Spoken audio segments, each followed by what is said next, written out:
We're going to continue with the radical today. We're going to see how to solve some radical equations. So in the past two lectures, we learned how to simplify radicals. We first defined them, and then we learned how to add, subtract, multiply, divide, and rationalize them. Today we're going to see how to solve equations involving radicals. So basically, a radical equation is something that has an equal sign and a radical, or maybe more. Okay, so that's a radical equation, and there's always some numbers here, maybe before, after the radical, and on the other side as well. As an example, if you take x, radical x, for example, is, let's say, 3. So this is a radical equation. We want to solve it, meaning we want to find the value of x. Hi, Professor. Hello. I was just letting you. Oh, this is Nastasia. I was letting you know that I'm here, but I'm at work. Okay. All right. Okay. So this radical x equals 9. So we'll try to solve this. What do you think x is to solve this equation? There's one value of x that makes this true. What is that value of x?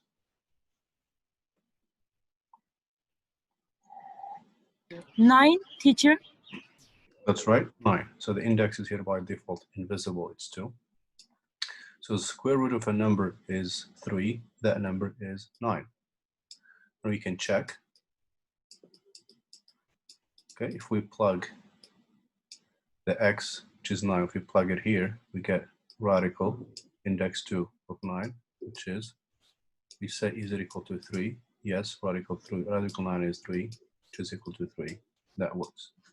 Okay, so that's a very simple radical equation, and we just solved it. It has one solution, which is 9.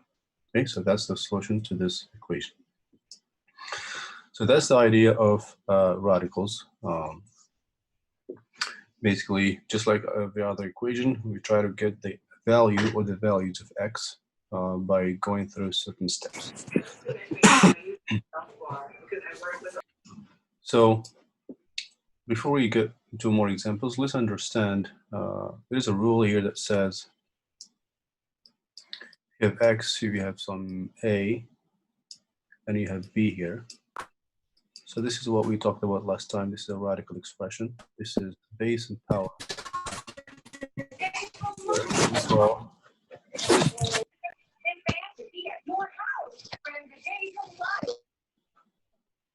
this is what we call the radicand. This is a radical symbol, and this is the index.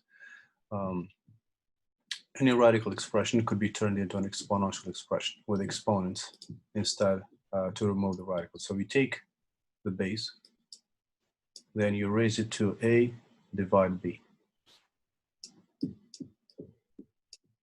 Okay, so that's a very useful rule of exponents. Any radical exponent can be turned into an exponential expression. So it's a radical expression, exponential expression. As an example, if you have, let's say you have 7, maybe to the second power, and the index is 2.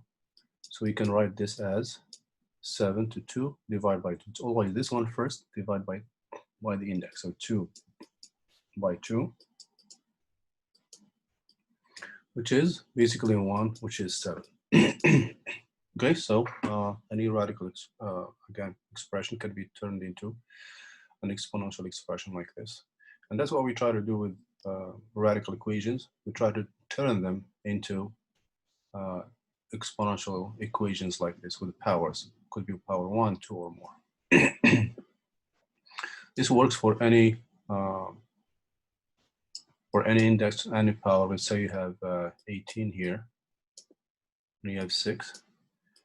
We can easily simplify this by saying 5 to the power 18 divided by 6. Of course, this will be, if you simplify this fraction, it will be 3. And this is 5 to the third, which is 5 times 5 times 5. That's 125. It works with variables as well. If you have x, and you have 2, for example, here, and 2. Okay, so this turns into x to the power 1. if you divide 2 by 2. Okay, so keep that in mind. So again, we're going to try to use this, apply it to solve radical equations. Okay, that's one example. Let's do more examples. The thing is, it's not always this simple. Like I said, you may have a long expression inside the radical, maybe some expression here or numbers after the radical on the other side. So as we go, we're going to make the try to make the equations more interesting as we go, longer, a bit longer than the others. So let's try another one. So let's say you have x plus 1 maybe equals 2. So to solve this radical equation, so again, we always try to get rid of the radical. Once we get rid of the radical, we get some equation that's familiar, like a first degree or third degree, or maybe a higher degree. So to cancel a radical, we're going to rely on this rule here. This rule, basically when you divide this by this, most of the time the radical cancels out. And if these are the same, you turn this into 1. If these are the same, 2 by 2 is 1. Or same thing also if you have, let's say, radical x to the power 2. So basically, the index here is invisible, is 2. So whenever you have a situation like this 2 and the radical cancel out. So if the index and the power over the parentheses are the same, these cancel out. Only what's inside the parentheses is left. Yeah, that's under the radical is left. And let's understand why. So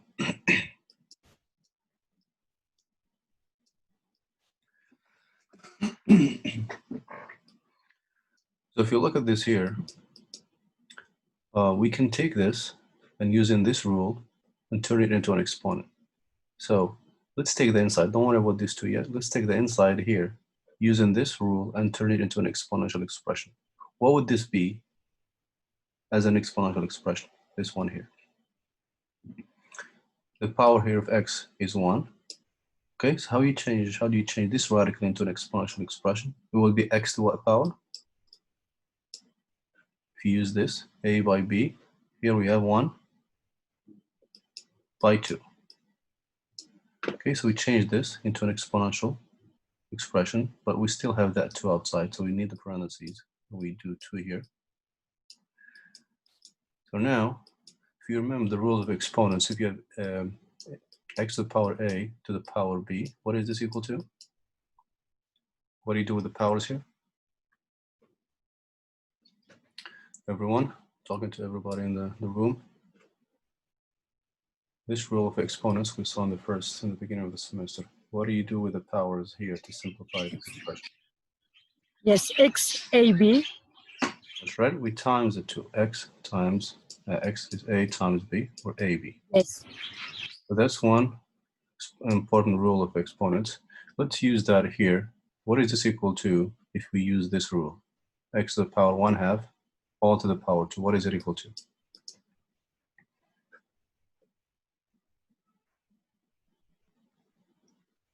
Everybody. So what do you do again with these two? We know the rule. You multiply them. If you multiply these two, sorry again? X By itself. That's right. That's right. Because 1/2 times 2 is just 1. So it stays like that. That's the reason why. That's basically how you get rid of radicals. This is one rule, and this is the other one. So in other words, to cancel any radical of any index, just raise that radical to the same power as the index. That's as simple as that. To cancel any radical, you just want to raise that radical to the same power as the radical. That way, when you times these, they cancel each other out, you get 1 left. Okay? So for example, if you want to cancel this radical, x to the power, how do you cancel this radical of index 3? We raise this to what power? What power do we raise this expression to? Will be the same as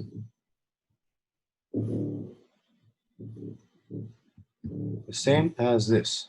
Okay, so if you want to cancel any radical of any expression, take that radical, raise it to the same power as the index. It's 3 here, so it's going to be 3.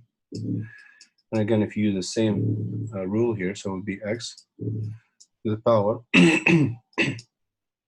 So 1 over 3, if you change this to an exponent using this rule, so it would be 1 by 3. And the whole thing again, raised to 3. If you multiply 1/3 and 3, that turns into 1. The 3's cancel out, you got 1 left. That's x1. That's pretty much the most important thing. We're going to be using this the whole time to cancel any radical. So whenever you have a radical in an equation, just raise that radical to power that's similar to or equal to the index. Okay, let's try to apply that here. First, you want to identify the index. What's the index of this radical? I want to hear from everybody. Please try to engage. What is the index of this radical? 1, 2. It's 2. That's right. Invisible. Whenever you don't see a radical, there's an invisible radical 2 here. Good. So now we want to cancel this radical of index 2. We want this to stay only. So what do you do with this? You raise it to what power?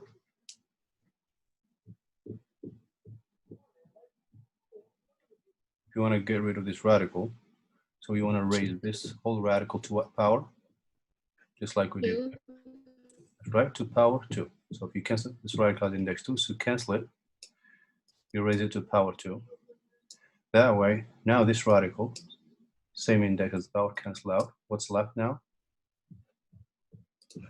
Just the inside or the radicand, which is x plus 1. But this is an equation. Whatever you do on one side, you have to do on the other side. That way you keep the equation balanced. Otherwise, you've changed the equilibrium of this equation. So we raise this to the power 2, we're going to raise this to the power 2. Not because of this 2, but because of this power. Let me actually change this to a different number so we don't confuse that. Let's say you have 3 here. So you raise both sides to the same power. Why? Because we want to cancel this radical. We want to break this free out of this radical. So we raise them. We will raise this to the power 2. So we have to do the same thing. So that way, this cancels. We have x plus 1, and of course, 9 here. As you can see, once you cancel the radical, the equation turns to something much simpler instead of looking like this. And of course, we already know how to solve this. So x is 8. So that's pretty much the solution. But again, this is a proposed solution. Just like we saw with the rational equations, we have to check the proposed solution. So this is proposed. We don't know for sure that it's going to work.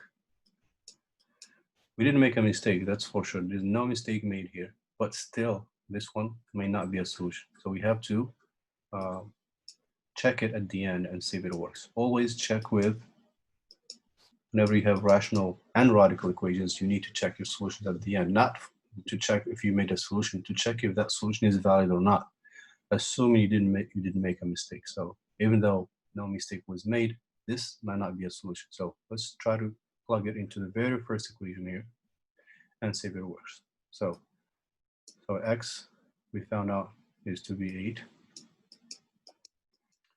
And of course, so when you check, you don't need the exponents. You check in the very first equation. This is our original equation before we raised it to the powers.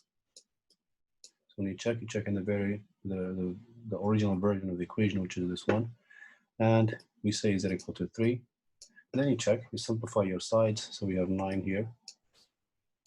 And you say, is it equal to 3? Yes, in fact, radical 9 is 3 and 3. So that's good. Okay, so always it's mandatory that you check your solution, because at this point it's just a proposed solution. It might not be a valid solution. As we saw, like I said, with the rational equations, we solved them without a mistake, but at the end, sometimes the solution turns out to be invalid. So we reject it. When it doesn't work, we reject it, and basically we would say no solution. For example, if this didn't work, we would reject it and we would say that's not a valid solution. Therefore, there's no solution. Okay, so again, you have to check your solution. Unlike first degree and second degree equations, when you check it for your own purposes, you check on the slide. You don't have to show those steps, but you check just to see if you made a mistake. You don't have to show me that step, that step. But with radicals and rationals, this is part of the answer. You have to show that the proposed solution, whether it's valid or invalid. Let's do some more examples, and this will make even more sense. So let's say, so this one here, the index was, well, this one here, we start from here. So this was index 2. Let's do another one here.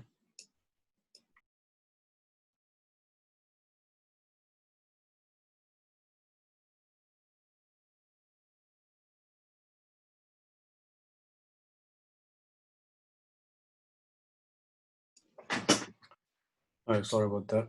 I got disconnected for a minute. Good, so let's try to solve another equation here. So let's say I have this and maybe this, maybe 1 here.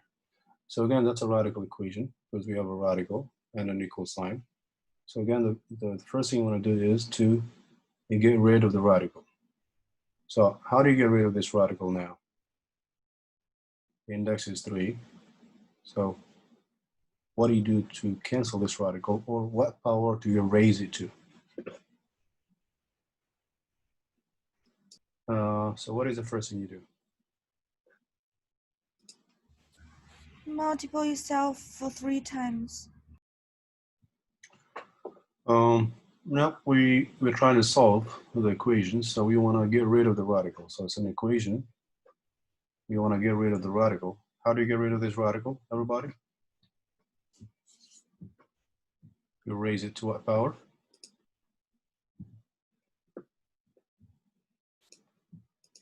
Three. That's right. We need to raise this to, again, everybody, it's the same thing throughout the whole thing. All you have to do is take the radical that you want to cancel and raise it to a power. That power should be the same as the index. It's an equation, so you need to do the same thing on the other side. Also, raise this to power 3. That's the first step. Once you do that, so the power here and the radical cancel out. You have x minus 2 left inside. Then you have 1 to the third, which is 1 times 1 times 1, that's 1. That's it. Then the rest is simple.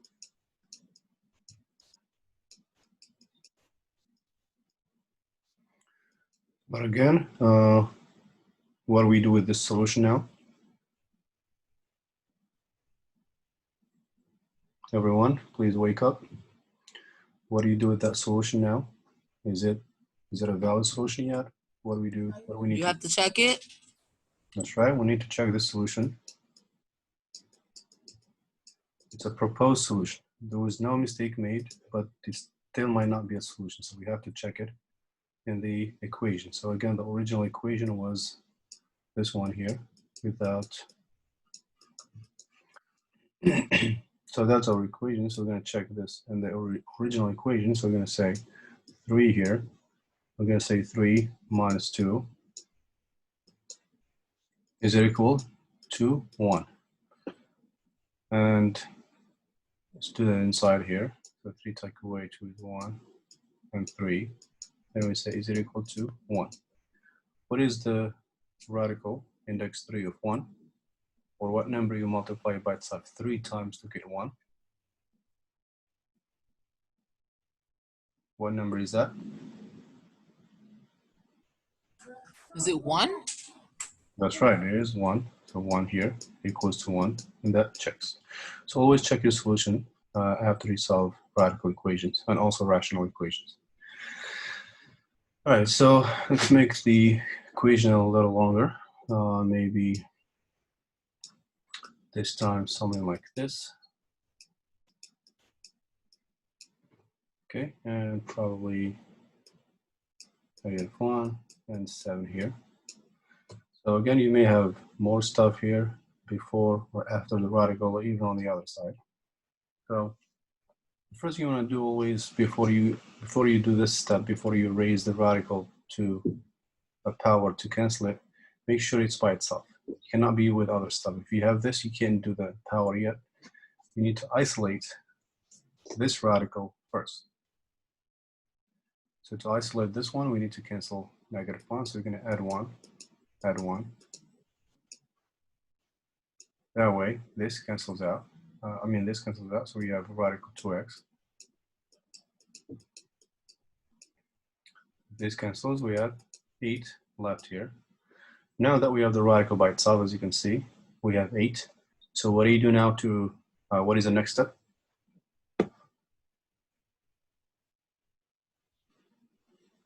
You have to put it in parentheses and do it by 2. Say it again? You do the parentheses and the invisible 2. That's right. So we have 2x minus 4. We have 8 here. So the index is invisible. It's 2. So to cancel this radical of index 2, we need to raise it to a power that's the same as 2. Which is 2. And on the other side, what do? You do the same thing, parentheses and 2. That's right, raise that to 2. That's important. So isolate, first you gotta isolate the radical.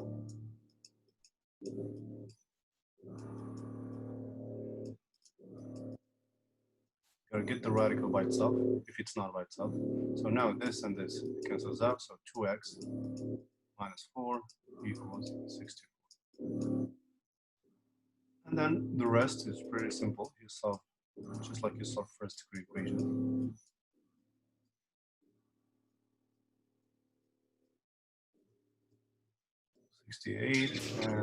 And you divide by 3, divide by 3. What is x equals to? X is 34. Again, this is proposed. Okay. We don't know if it's a solution yet, so we're going to go back and plug it into the equation. So we're going to check it. We're going to take this 34, we're going to plug it into this and see if it works. So this will be radical. So we have 2 times x, 2 times x. X we just found out to be 34. Then we have -1 minus 4. Inside, this minus is outside, so do not put it inside, it's minus outside. Say, is it equal to 7? Okay, so let's simplify all this and see if we get 2 equal sides. So we can start inside the radical here. So we have 2 times 34, that's 68. 68 minus 4, that's 64. And we have -1. Is it equal to 7? What's radical of 64 index 2? Everybody, what is the radical of 64 index 2? 8. That's right, 8 minus this 1. Again, we say is it equal to 7? In fact, that's 7 and 7. So now this solution is valid. Otherwise, you would say no solution or invalid. So this works, so that's good.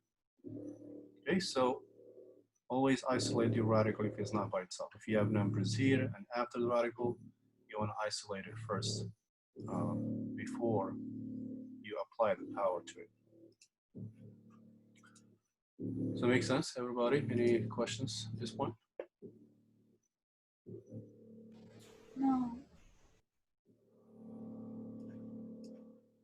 Okay, so let's continue, see if we can do some more examples.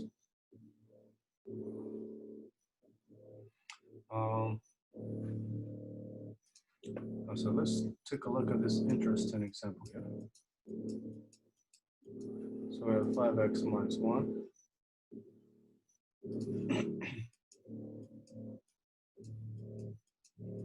Another similar example, so a radical here, radical equation index 2. So what do you do first here? very similar to this example here. So what is the first thing you do? You add the twos, the parentheses, so you can be able to cancel out. Not yet. Not yet. Before we do that, everybody else, what do you do first in this equation? You're gonna look at this previous example. Oh, you gotta do -3 on both sides. Exactly. We need to isolate the radical first. Isolate, right? It has to be by itself before we apply the power to it. Okay, so we're gonna do -3. -3. So radical 5x minus 1 equals -3. At this point, you may stop here because the square root of index of an even index cannot be negative. The square root can never be negative. You may stop here actually and say no solution. You may stop here. Just like if you remember with the absolute value, if you have something like minus, for example, this, and it equals a negative number, if you remember with the absolute value equations, which will be in the final exam, we stop it here because the absolute value cannot be negative. So here we stop, we say no solution. It's kind of similar here. The radical of an even index, whether it's 2, 4, 6, 8, cannot be negative. So you may stop here and say no solution. You may stop actually here, say no solution. Let's assume we didn't pay attention to that. We're going to try to solve. Okay, we're going to try to solve it. So we didn't pay attention because this is very important with the radicals. Remember we said before we introduced radicals that when the index is even, this cannot be negative, and also this cannot be negative. So let's assume we didn't pay attention to that. Let's solve normally, like you would do here. You may get a solution. You wouldn't run into any problems, but that solution will not be a solution because there is no solution. Whatever you do after this is just a waste of time. So let's say, so we want to cancel this radical. What do you do again? Put the 2 and then parentheses. That's right. We have 2 here. So we have an index 2. So we're going to raise this to 2. Also raise this to 2. So now this and this cancel out. So we have 5x minus 1. That's -3 to the second, which is 9. If you add 1 here, and you add 1, so you get 5x and 10. If you divide it by 5, divided by 5, x will be 2. So this is again a proposed solution. I mean, if you didn't pay attention at this step and you wasted time doing this, you think now you solved the equation and that your solution is good. But again, this is the reason why we need to check. The reason why we need to check our radical equation solutions. It's again mandatory that you check because otherwise you wouldn't know if that solution works or not. So no mistake was made here. It was a logical mistake. Basically was here. But you say you didn't stop here, you keep going. You got x equal 2, you think that's it, you solve the equation. But let's see. Let's plug this into the equation and see if it works. Then you got to plug in the very first one. So it's 5 times x, which is 2, minus 1, plus 3 equals 0. Is it equal to 0? We don't know yet. That's what we're going to try to find out. Then you try to simplify. So we have 10 here minus, or 5 times 2 minus 1. That's 9. Okay, 10 minus 1 is 9. Plus 3. And we say is it equal to 0. Radical 9, we know, is 3. Plus 3. Is this equal to 0? You can see, no, 3 plus 3, that's 6. That's definitely not equal to 0. As you can see, so no solution.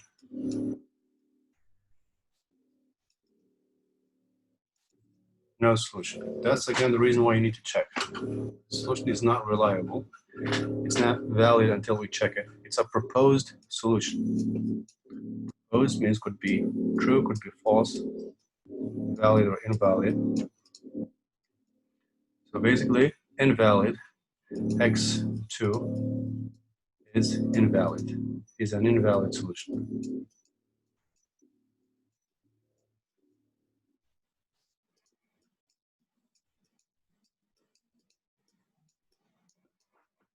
Okay, you guys understand the reason why we need to check the radical equations and also the rational equations?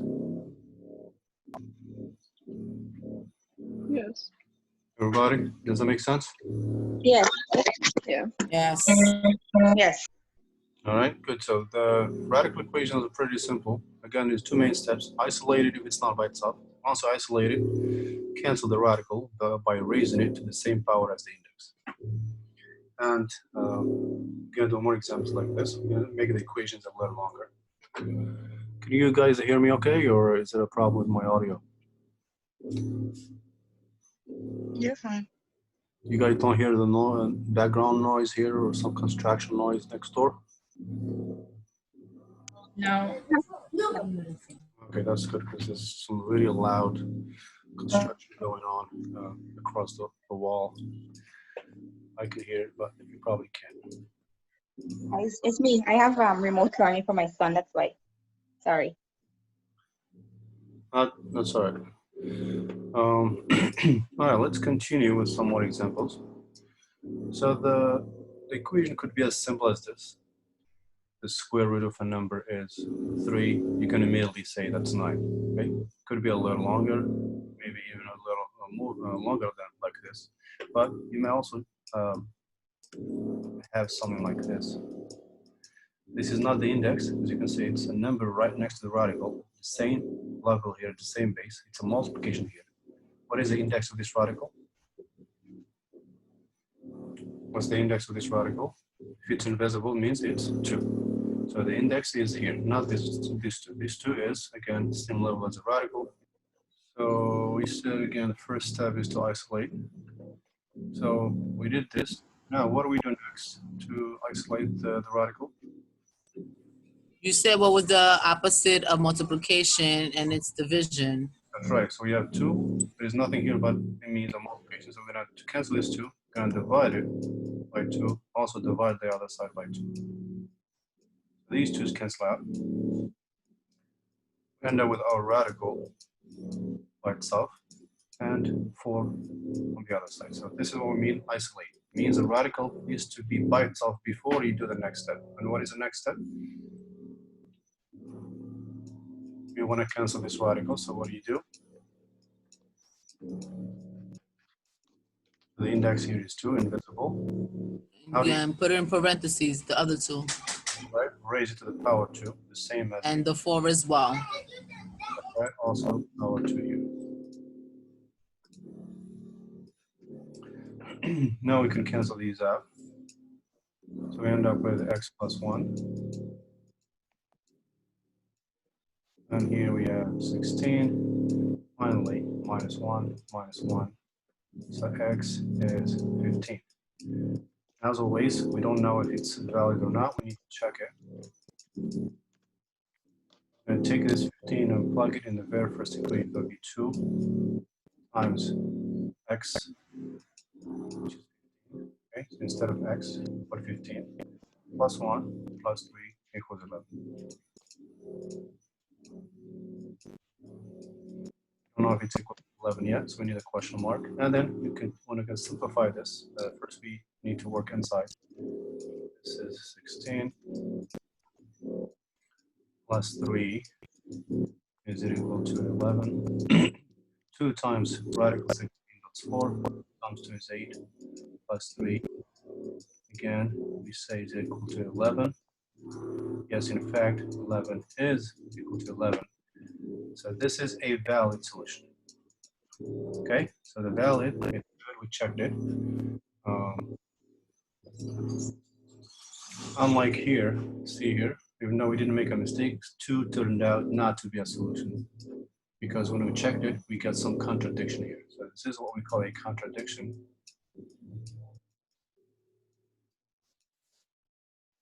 Okay, so this is not a valid solution. And that's basically how you solve your radical equations. Isolate, then raise the radical to the same power. And also don't forget to check your solution at the end. Make sure it works. Let me see if we can do another example. This time, something that may lead to some interesting solutions, maybe second degree.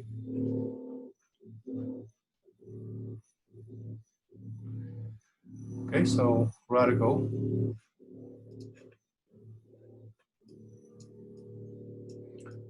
of 4 minus x, and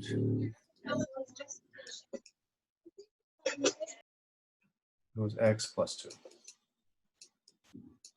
Same thing here. Again, make sure your radical is by itself. It is by itself. Okay, so what is the next step? It's already isolated, so we're going to raise this to power 2 because we have an index that's 2 here.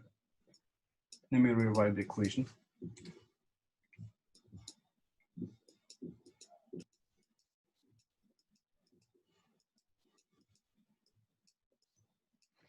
We're going to raise both sides to 2 because we want to cancel this. We're going to raise it to power 2. Also here to power 2. It's going to be a little longer. It's going to require a little bit more work because here we have more than just one number. Unlike here, we had one number, we just square it, we get 16. But here we have to distribute this binomial. Basically, we're going to distribute it times it by itself because we have power 2. For now, these two cancel out, so we have 4 minus x left. And we're going to break this down to multiply it. So this is basically x plus 2 and x plus 2. So it's basically going to end up being a second degree equation. So let's distribute this side. So x2 plus 2x plus another 2x and plus 4. So 4 minus x equals x to second plus 4x plus 4. And see, this time we're ending up with a second degree. Before, we only had simple first degree equations like this one and that one, but it's also possible to have a second degree equation. So with second degree equation, as you remember, when we solved by factoring, first you need to write the equation in standard form. This is for second degree equation. It means all the terms must be on one side. That's the first step, standard form. We did this before. So instead of moving all these three to this side, it's probably easier to move these two to this side.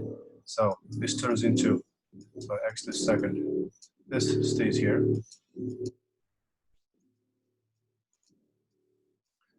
So we're going to move the 4 over, becomes negative 4. The negative x moves over, so these two move over here. Negative x becomes positive x. Same as moving to the other side, but maybe easier because we only have to move 2 this way instead of moving all these 3 the other way. So 0 left on this side, so 0.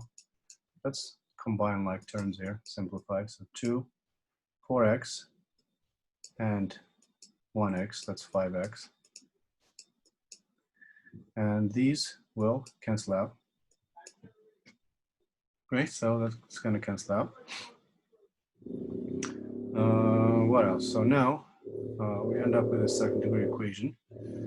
So again, when you solve second degree equations, first standard form and then factor. We cannot flip it, so let's write this on this side and this on the other side. After simplifying, we can just flip it, it'll still be the same thing. Second step, again, in solving second degree equations by factoring after the standard form. This is the standard form as long as you have all the terms on one side, on the other side it's 0. Then we need to factor. So the common factor here is x1. Okay, it's common between the two. So here, we're going to divide this by this. We get x1 plus, if you divide 5x by x, what do you get? What do you get if you divide 5x by x? Everybody? Just add 5. Just the 5, that's right, equals 0. So standard form factor, now we have the zero product property. This is like A times B equals 0. If A times B equals 0, what does that mean about A and B? It's A equals 0 or, B equals 0. that's right. This is how we solved second degree equations by factoring. Again, you can go back and review that lecture. So now this is A, that means X equals 0. Or, so this is A times B, or B, X plus 5 equals 0. So this is already solved, X equals 0. Or, here we need to solve this. We subtract 5 from both sides. So X is 0 minus 5, which is negative 5. But again, these are proposed solutions. We're not done yet. We need to see if these solutions are actually valid or not by checking them. Okay, so I'm going to check. Start with a 0. So I'm going to plug the 0 in the very first equation here and see if it works. So I'm going to plug 0 here, the first solution. So it would be radical 4 minus 0. And we're going to say if it's equal to the other side. Also 0 here, X is 0 plus 2. So this is 4 is equal to 2. Radical 4, of course, is 2. That's 2. That's good. So this one is valid. This solution is good, no problem. Now, let's check the other one. So we have to check both. We have 2 solutions. So this time we're going to plug the other solution, negative 5. We're going to plug it into the equation here. So negative 5 goes here and here. So 4 minus 5. We have a double negative because we have a negative from the x, and we have a negative from the equation. So we have a double negative. So this turns into negative 5 plus 2. And again, we don't know yet, so we need to say, is it equal to? This is 4 minus minus, that's plus 5, that's 9. And here we have negative 5 plus 2, which is negative 3. At this point, again, square root cannot be negative. So this is already a contradiction. Or you can continue simplifying. This is 3, and this is negative 3. And of course, that's a contradiction. So what do you say about the second solution here?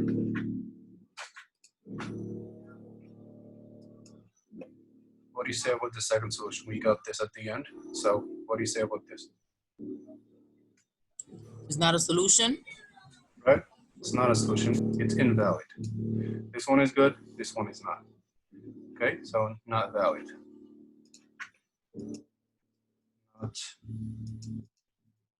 Not valid. Okay, again, that's how important it is to check your solution after solving radical equations. You have to do it. It's not optional. Unlike the other checks we do with first equations or the other second equations, we do that just to make sure, just see if we made a mistake. Again, here we still have to do that, even though no mistake was made here. No mistake was made, but we still rejected one of the solutions. Only one of them worked. So the solution basically is x0, not this one. That's basically how you solve radical equations. So make sure you isolate your radical before you raise the power. If you have numbers here or before, make sure you get this by itself. Cancel everything else, kind of like what we did with absolute value equations in the beginning. And after that, once you isolate it, you cancel it. Okay, everybody, any questions at this point about anything? Not really. Everybody on board? Did you guys get all this? Yes. Okay, any questions, everybody else? Want to hear from all of you? Teacher, thank you. Not really. No questions. Okay, so rewatch it again. The more you watch it, the more steps you make. And let me know if you have any questions by our next class.